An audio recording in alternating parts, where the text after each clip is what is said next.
A recent case here at SFO happened just a few months ago, and a gal arrived from Miami, and she ended up having something happen where she was going to go out and meet someone who was to pick her up. She was a case of somebody traveling where she was told to meet an individual, something got changed, and she got very fearful to go outside. So she ended up staying behind the security line and staying in the airport for over 30 hours.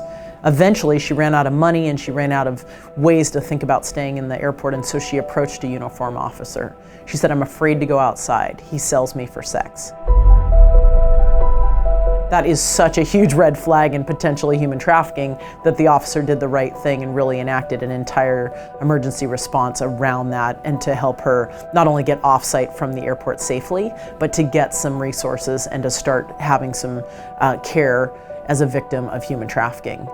So here at SFO, we've been commissioned to train almost 1,000 people over the next year. One victim that we worked with in Sacramento who said she had been trafficked through 26 international airports over a 15-year period.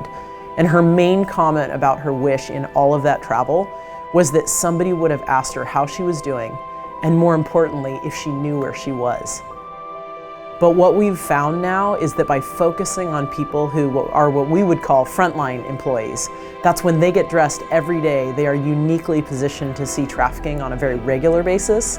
That is where the juggernaut is for the trafficking business. That's where we're actually shaking things up so that traffickers know that we're actually trying to interrupt their business.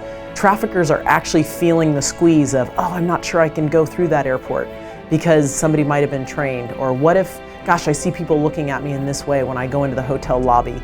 Those are the kind of things we want to make traffickers uncomfortable about, so that they can't run their business as smoothly as possible, that they have to cut down the amount of people they might be victimizing, or they might try and even get out of the business entirely.